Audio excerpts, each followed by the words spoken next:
The first tip is to just realize how important gut health is for kids' developing brains and for adult brains too. We know how intimately connected the gut microbiome is to brain development and brain functioning. And it's fascinating when you look at the makeup of your gut microbiome, how that can influence our moods, our cognitive processing, our sleep, our stress response. And when we have, I would say for all kids and adults, but especially for kids and adults who are highly sensitive, who are neurodiverse, it's really important when we're trying to navigate the world and make the world feel safe. It really does start with the gut microbiome. And there's so many facets to that. Hi, conscious parents. It's Carrie here, and I am here with a little info about raising our mindful kids. I've got some tips and tricks about breaking free of the box and becoming who you are and teaching your kids how to do that along the way. Join us. Hi there, and welcome back. It's your friendly conscious mom here, and I am so excited. I'm a huge fan of the guest I have today. I have Dr. Eliza Song here. She's an integrative pediatrician, and she is on a mission to revolutionize the future of children's health. I love your mission, Dr. Song. I'm so excited to have you on Heart to Heart today. Oh, I'm honored to be here. Yeah, it's been so fun to chat with you beforehand. I was listening to some of your recent podcast guest spots, and I love how much you're sharing about gut health. And in our family, I was sharing with you, we have two neurodiverse kids. We're all highly sensitive people in our family. We're noticing a lot of inflammation in pieces when we eat food. So there's been a lot of food intolerances in our house. So as far as gut health, in our house, we all hear about probiotics. We hear about eating a variety of vegetables. And fish oils has been something we've included. Are those the main pieces that I should be looking at with gut health, or are there other tips that you would share with us? Yeah, I think the first tip is to just realize how important gut health is for kids' developing brains and for adult brains too. We know how intimately connected the gut microbiome is to brain development and brain functioning.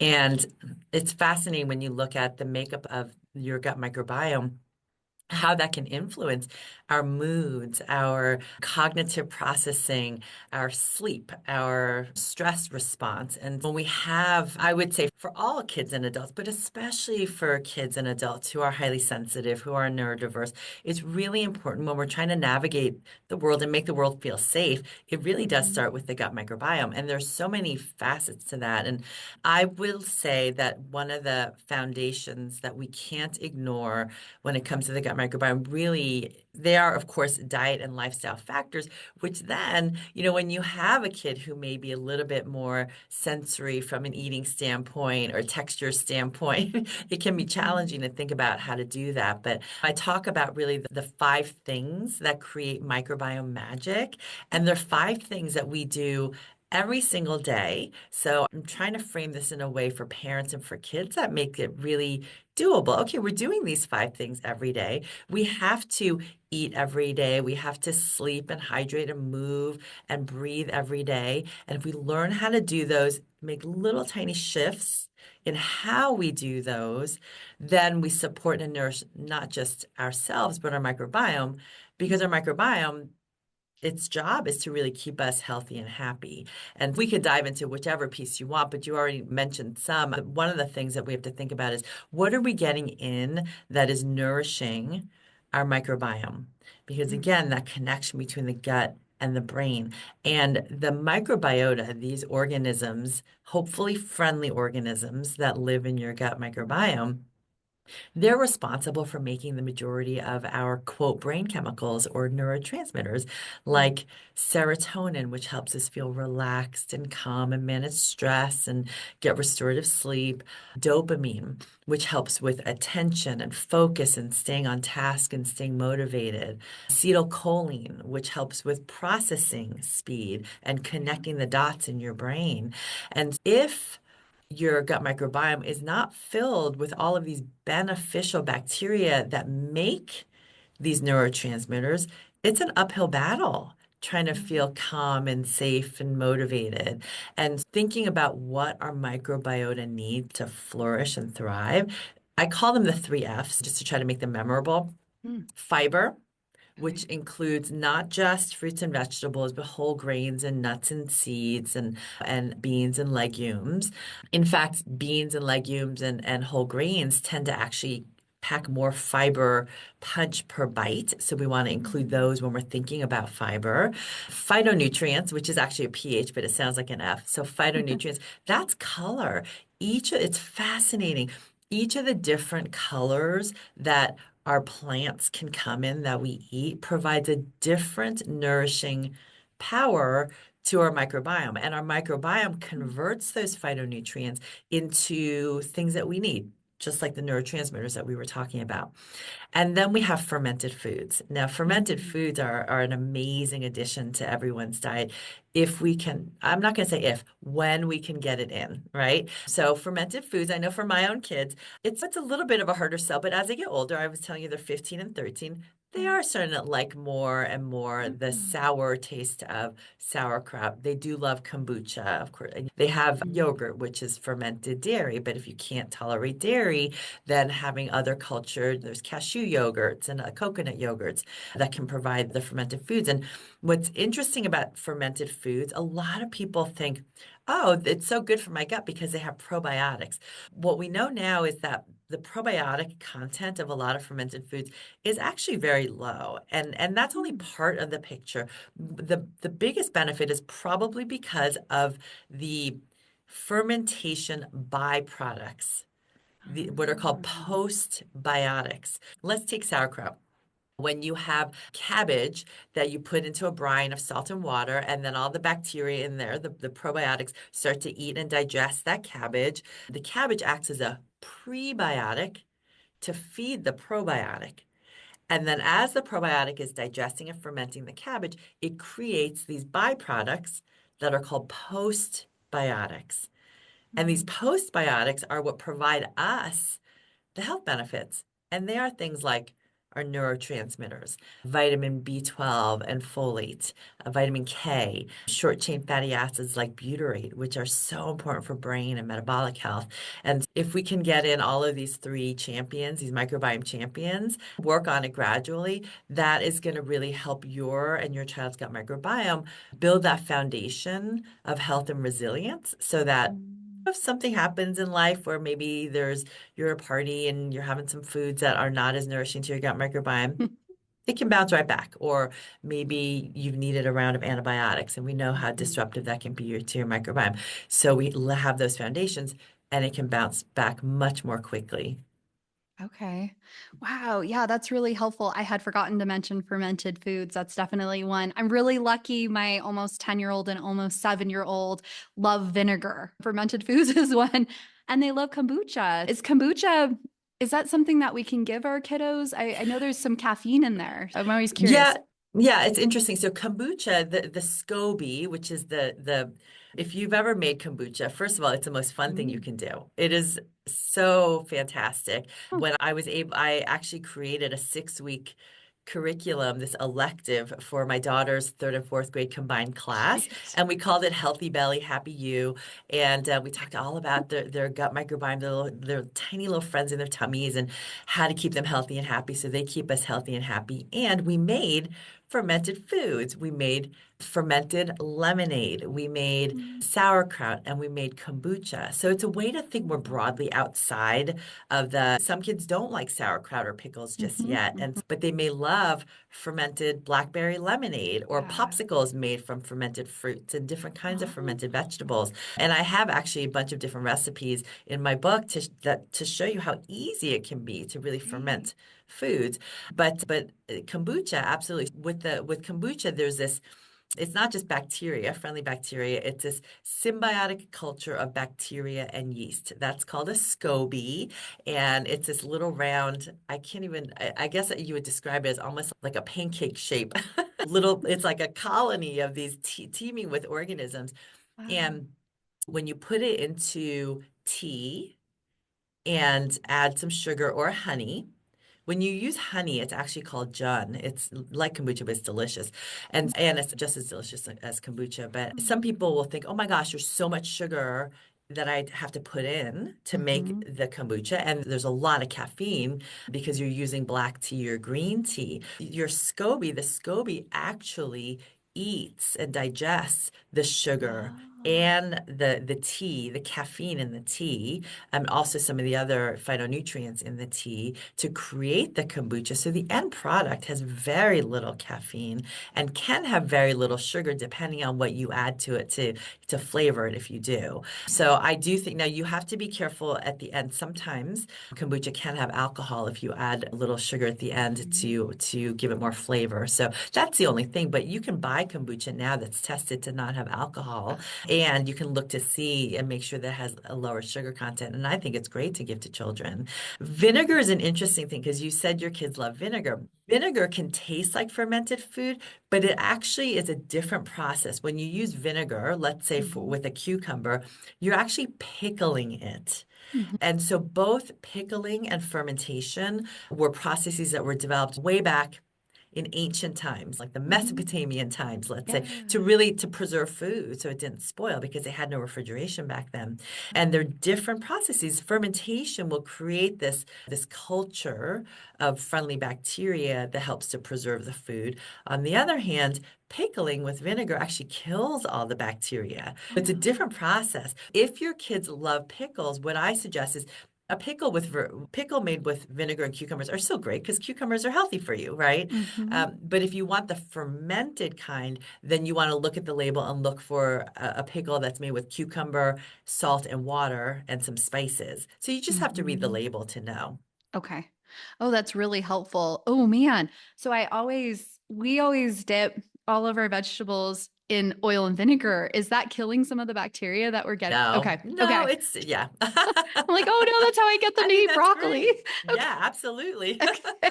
Phew. And it's interesting, olive oil, you mentioned fish oil, but the omega-3 fatty acids found in fish oil and then also Mhm. olive oil, they have been found to have prebiotic properties. They actually Oh. can help support the growth of friendly bacteria. I love that. Dipping in the Mm. olive oil is perfect. Okay. Shoot. I swear, as a speech therapist, when I go around and I hear picky eaters, I'm like, have you tried oil and vinegar? So I'm glad to hear that it's still good. Yeah, It's it's still still great. helping. Okay, Yeah. good. I think you mentioned when you were talking about some of the pieces like the serotonin and such when we have our good gut health. I would love to dive into the behavioral things that we see and the emotional pieces. I go around and I share these pieces that I notice such behavioral changes with my kids as we work to heal our gut, as we've eliminated for in our family, we had to eliminate gluten and dairy. Yeah. We noticed just such a big positive change for our kiddos. Would you be able to explain a little bit more about that for us with the behavior pieces and even Yeah. emotional pieces? Yeah. Absolutely. The disruption to your gut microbiome, whether it's as an adult or a child, can have significant impacts on your behavior and your mood. Mm. And correcting that, healing your gut microbiome can also be this profound moment for parents, just realizing, oh my gosh, that's it's not just their temperament. There was something else going Mm. on, right? And we don't Mhm. want to chalk things up to, oh, that's just how so and so is. Yes, we each bring with us our unique temperaments and our unique individual strengths.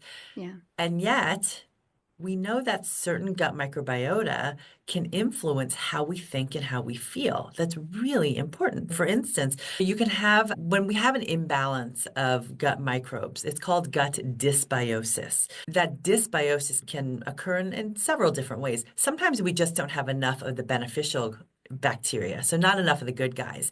And Mhm. these good guys, as we just were talking about, make our neurotransmitters. If you can imagine, if we don't have a lot of serotonin being produced, our brain doesn't have enough of the feel good hormone to be able to manage stress, to be able Yeah. to calm down and unwind when we're upset about something, to remain happy and relaxed. And it becomes an uphill battle when we're trying to work on the behavioral component if we're not supporting serotonin. Or let's say you have a child who's really wiggly and can't pay attention and can't Mhm. stay on task, and you feel like, gosh, I'm constantly redirecting and it's getting exhausting. If their gut microbiota are not making enough of the dopamine to stay motivated and on task, it's going to be a struggle for everybody involved, Mhm. right? If we can support your child's gut microbiota to make a healthy amount of neurotransmitters, it's going to just help things be more smooth. There's also been studies looking at infants Mm. and looking at their gut microbiota, and it was really interesting. We also know that girls and boys microbiota are different as well, and also that what's ideal for you may not be ideal for your sister or for your cousin or for your friend. Our microbiota is just as unique as we are, but we can Yeah. see these patterns of differences between sexes. And we can also see there were a couple of studies looking at infant microbiota, and it could be on a certain level predictive of certain temperaments, whether it's an anxious temperament or an outgoing temperament. And it's fascinating to think that could play a Mm. role, but it does, right? So that's not enough for the good guys. Now, we can also have too much of maybe the not beneficial Mm. bacteria or yeast or parasites. And each of those create their own compounds that then can get absorbed into our bloodstream and also affect how we think and behave. When we think about, for instance, there's a certain category of bacteria called gram-negative bacteria that can make something called endotoxins and can create inflammation in the Wow. gut. And I have had kids I'm just thinking about this one teenage girl with really severe anxiety, and Mm. she improved with some dietary changes, and we gave some calming supplements. But the last piece was really getting rid of these abnormal bacteria in her gut and getting rid of the toxins that they were producing that Yeah. were really clouding her brain. It made a tremendous difference. When we have yeast overgrowth, also, for parents listening, these bacteria and yeast or parasites, these abnormal bugs, can tell our brains what we want to eat. If you have a child Mm. who's on the pickier side, guess what? It may not be your child's brain dictating what Yeah. they want to eat. It literally may be these organisms in their gut saying, I want this, I want that. And Mm. yeast in particular, what do yeast feed on? If we talked about kombucha, right? They need sugar to eat. Sugar. If you've ever made bread, what do? Yep. You warm up the yeast in a little water and you add some sugar to activate it and Mm. feed it. If you've ever brewed beer, Mhm. it needs sugar. And so yeast want sugar. And so when your child has a lot of yeast in their gut, maybe from a round of antibiotic previously, or maybe this is just their tendency, those yeast send out signals to say, feed me, and your brain all of a sudden starts craving sugar. Mm. And also with yeast, one of the Yep. things I ask parents to give a tip off of whether or not yeast could be in the picture is by the time we're an adult, most of us have either personally had the experience or witnessed other people maybe having a little drink one too many, right? Mhm. And being a little tipsy or even being, a Yeah. little drunk. And how have we seen people experience that? If you've had a little too much alcohol, you might be really sad and weepy and depressed and want to be left alone. You might be really angry and aggressive. You might be really giddy and goofy and spacey. Mhm. Or you might just be confused and hard to concentrate, right? And Mm. clumsy. Yeast, when they eat sugar, Yep. they create these alcohol byproducts that then get absorbed into our bloodstream. And a lot of parents, after their kids eat a load of sugar or maybe a huge bowl of pasta, which gets converted to sugar, they're like, oh my gosh, they're a different kid. If you've Yeah. ever noticed these behaviors that Yeah. occur shortly after eating a big batch of whether it's sugar from candy or cakes or whole grains and carbohydrates that get converted to Mhm. sugar, that's a tip off to me that there's an overgrowth of yeast. And if we can manage that, the behavioral component can get so much better. Wow. And then parasites, we often think of, oh, that's not a problem in the United States. But many kids and adults in the United States have Mhm. parasites. They are not just a third Mhm. world problem. And parasites are really interesting because they have a cyclical pattern. Just all animals in the wild are affected by moon cycles, and Mhm. animals give birth during the full moon. Yep. And there's a pattern to this.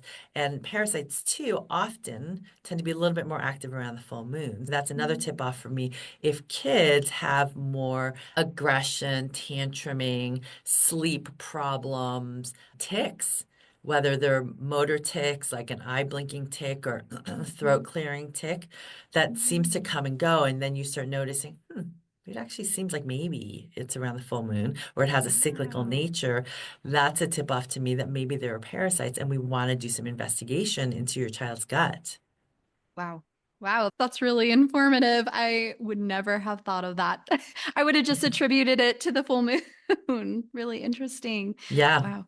Okay. Thinking about our gut, and I know for us, as we started to look at our gut health, look at inflammation in our bodies and what that Mm. looked like in our house, we noticed pieces that were connected with ear infections with my kiddos. And then I wanted to check with you about the inflammation pieces. You had mentioned there are starting to see connections with people on the spectrum and inflammation. So, what can you tell us about inflammation and pieces with that? Yeah. We also, just the gut and brain are intimately connected. So is the gut and your immune system. Mm, And 70 to 80% of your immune system lies in your gut. And mm, so our gut microbes can communicate with our immune system, and that can then inform how we respond to things, whether it's foods yeah. or bacteria or viruses or environmental toxins. And Mhm. when our gut is in a healthy state, we know that our immune system then can act appropriately, get sick every once in a while. That's a normal part Yeah. of life, right? But then get over it and not always tip over into having an ear infection or a Hmm. bronchitis and a lung Hmm. infection or whatever it is, right? Yeah. Um, and when our immune system becomes disrupted, that we know that can increase the risk for immune problems, especially allergic problems, because we know Mm. a lot of kids with neurodiversity also seem to be more at risk, a higher correlation of things like asthma, eczema, allergies, hay fever, Mm. hives. And there was a very large study that was done in 2016. It looked at, wow, that's almost 10 years ago now. Yeah. It looked at 800,000, nearly 800,000 births. It was Mm. a military study, and they looked at infants who received antibiotics or antacid medications in the first 6 months of life. Now, Mm. why those medications? Because we know that those impact the developing gut microbiome pretty immediately. And they followed those babies for the first through several years of life and found that those babies had a significantly increased risk, almost double the risk, by the Wow. time they were 4 years of age, of virtually every single allergic disorder like eczema, asthma, hay fever, hives, and even anaphylactic food allergies. Now, when I was in Wow. training, this is years ago, decades ago, we didn't really see kids with anaphylactic food allergies. Now, 1 in 12 to 13 kids Wow. has anaphylactic food allergies. And we have to Yes. think what is going on. And so if we understand that how your gut microbiome is shaped and develops and continues to develop impacts your immune response, then we can prioritize as parents and doctors your baby's microbiome, your toddler, your child, even your infant microbiome. And I point that out because a lot of parents listening will think back and think, oh my gosh, my baby had antibiotics when they were 2 months old.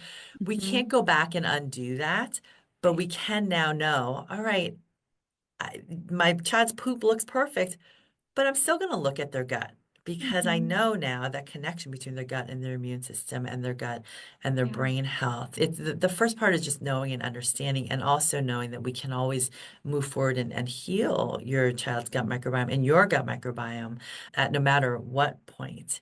And I see this even in just as important in adulthood and teenage adolescent years. I see a lot of not a lot, but I have several parents in my practice who, when they were younger, they could eat everything. And then all of a sudden, in their Yeah. 20s or their 30s, Yep. now they have outright allergic, even anaphylactic reactions to foods that they ate all through childhood and adolescence, Mhm. right? And Yep.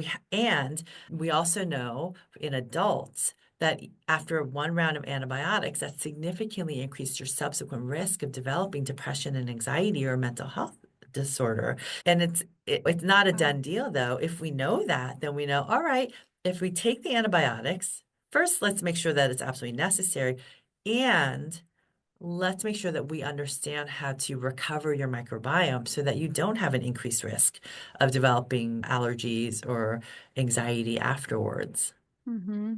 Whew, there's a little heaviness, I think, as a parent in if we did have to do any of those things, right? You think in your Absolutely. past. Absolutely. Like, whew, Absolutely. And that's why I we always try want to our let parents best. know we can always move forward. And that's where it's just Yeah. the first moment, the first awareness, aha Hmm. moment is always one that's like a gut punch, no pun intended, but you're like, oh my gosh, is that why? Is that part of the Yeah. picture? And but part of the picture when we look at things from an integrative, pediatric, and functional medicine standpoint, it's all about telling your child's story. What is the Mm, story that really brought them to this place where they are today? Because if yeah. we understand the story, then we Yeah. know, okay, where do we need to dive deeper? Where do we need to do more investigation? And Mm, I tell everyone, both of my kids had antibiotics when they were yeah. under 5 weeks of age. My son Yeah. was exposed to strep, and he actually had pus Yeah. coming from his ear when he was 2 to 3 weeks of age. And Hmm. my daughter had a urinary tract infection when she was 2 weeks of age. And those are absolutely necessary times to use Yeah. antibiotics. Yeah. And I was fortunate enough to know, okay, let's give probiotics. Let's try to Hmm. give some nutrients. And while I was nursing, try to eat more things that can help their gut Yes. recover. But even now, for me, they're 15 and 13. I think back Hmm. and I have these thoughts of, wow, I wish I had known what I know now. We're always going to Yeah. have those thoughts, but Yeah. you know now. And that's the amazing thing, right? You know now, and now you know where you can start. I love how you're sharing this with parents because I feel like when we go to a pediatrician, we're oftentimes afraid of asking questions. I know when my son was first born, he's the one that's almost 10, he had a lot of reflux in it whenever I would eat dairy. And I had it in my heart, this feeling of, I think it's the dairy. I think it's the dairy. Mm, And the doctors had said, let's put him on anti-reflux meds to help him so he yeah. can sleep because you're not getting sleep. He's not getting sleep. Everybody's unhappy. And I had it in my heart, I don't want to do that. And I didn't have the reasoning why. I didn't know why. I said, Yeah. I'm just going to try backing off of milk. And I also had it in my head for some reason, gluten. And I said, I'm just not going to give him gluten. When he started eating, we didn't give him dairy or gluten. We had it in our Yeah. hearts. We didn't have the reasoning why. But when he was 12 months old, he ate a regular pancake and we watched eczema go up his back. Mm, It was really yeah. interesting. It Yeah. was like I had that feeling. Yeah. And you always want to trust your mama instincts and your Yeah. parent instincts. It can be really intimidating when you're at the doctor's office and Yeah. like you said, you don't necessarily have the articles or the research or even the way of talking about it Yeah. to explain what you're Mm, feeling and what you're thinking. But you don't have to have that. I mean, if you mm, have this instinct telling you, I'm not sure about this, I think there's something different going on. yeah. I mean, it's so important to be able to have a partnership with Mhm, your pediatrician, your own doctor, to be able to have those conversations. And mhm, the interesting thing about gluten and dairy, especially for our neurodiverse kids, there's a couple of mhm. different factors with the gluten and the dairy. Gluten and dairy, casein is what the major protein Yeah. in dairy, cow's dairy, and also sheep and goat. So casein is that major protein, and gluten is the major protein found in a lot of grain products, including wheat, barley, rye, spelt, kamut, which I don't know how many people eat that, but both gluten and casein are highly inflammatory.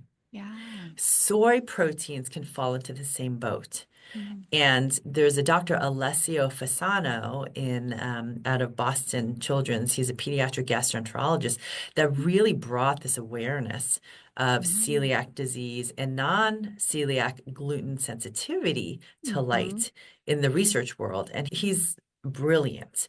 But what he's identified is that the gluten protein can trigger gut inflammation and something called leaky gut mm, in all people, not just people with celiac disease. mm, And we see a similar phenomena with casein and also with the soy, sometimes soy proteins. But gluten and casein in particular, when you have a tendency to gut problems, can be really problematic. And also for certain sensitive kids and adults, the gluten and the casein protein then can get converted into an opioid-like compound called wow. gliadomorphins or casomorphins.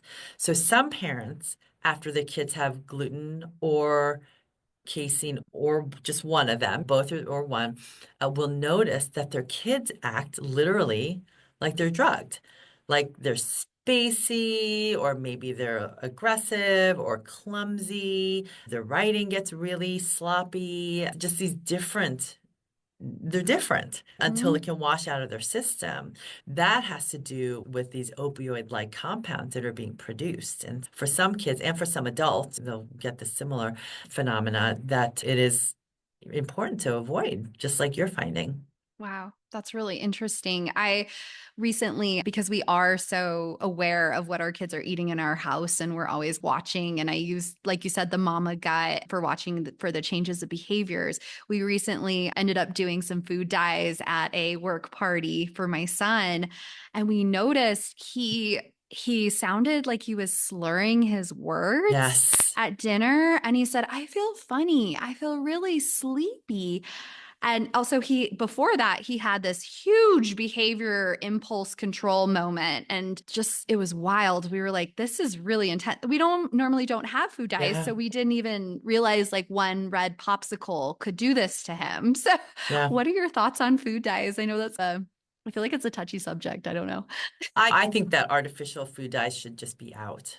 I Period. agree. They're so inflammatory. And at Oof. this point now, there are enough studies on how harmful they can be for kids' brains. And Mm, for kids who already have a diagnosis of ADHD, it can be especially problematic, but for yeah. all kids. And Yeah. the challenging part is so many kids are eating so many different ultra processed foods on a very regular basis that Mm, their brains have built I don't want to call it a tolerance, but you are living in the state where kids don't even realize how poorly they mhm. feel. Yeah. And parents don't realize. And I know in my heart, if parents knew that meltdown and that rage after baseball, after having that green ice Gatorade, if they knew that they could not have that happen by Yeah. switching out for coconut water or cleaner hydration drink, they would do it.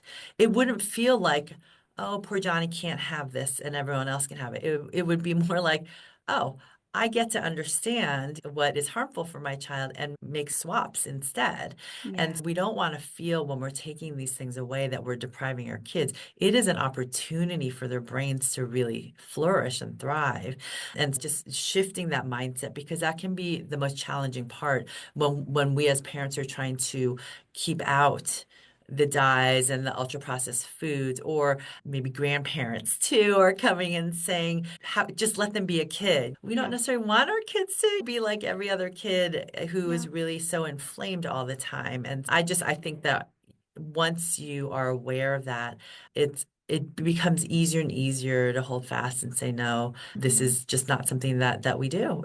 And for your kids as they grow up, my kids, as now they're teenagers, it's really important that they can then also become more in tune with their bodies and their brains and recognize how they feel after eating certain foods, for better or for worse, right? Yeah. And also how that's affecting their goals. Because at some point, your kids, like mine, are going to be going out with their friends on their own and making their own food choices. So Yeah. it's not enough for us as parents to say, oh, you don't eat that. That's gross. That's disgusting. That's unhealthy. Yeah. That's not going to cut it.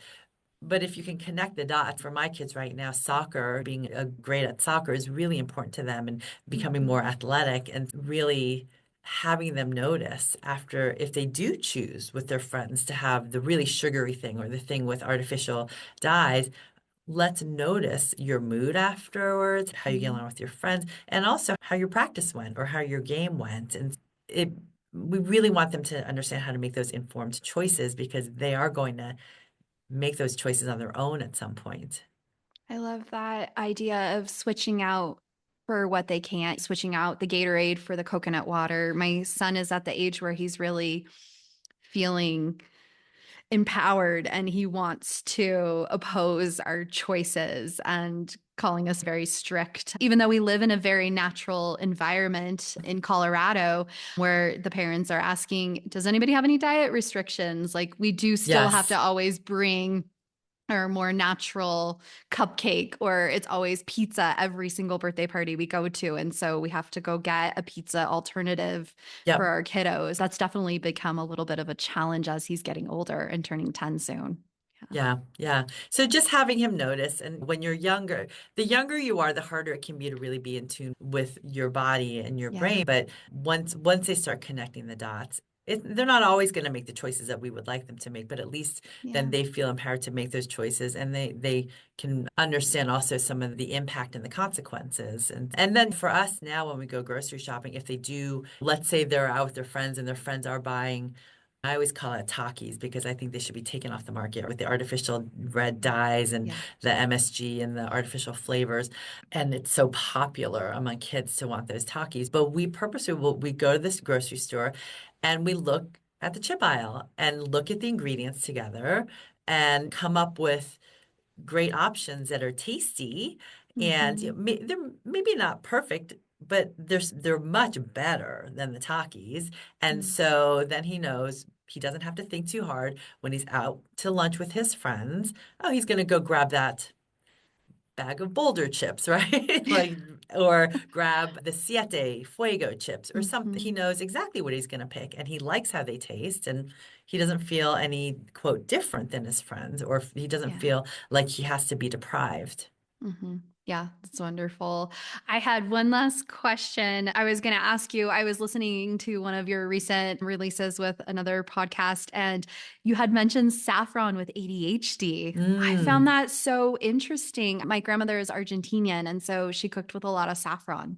If this Yeah, saffron is that beautiful, for people who don't know, it's a beautiful thread-like spice that gives food that amazing orange color. It's often used in paella, some Indian curries, and it's an herb, a spice that's been known to help promote happiness and support mood. Wow. There are some good studies now in children showing that saffron and the dosage used is about 30 milligrams Mm. for kids and teenagers, that saffron can be just as effective as Ritalin in supporting ADHD symptoms without the negative side effects. Hmm. Because with stimulant medications, we have loss of appetite, we can have tics, we can have rebound in attention or aggression, and insomnia, Wow. and problems with height and weight gain.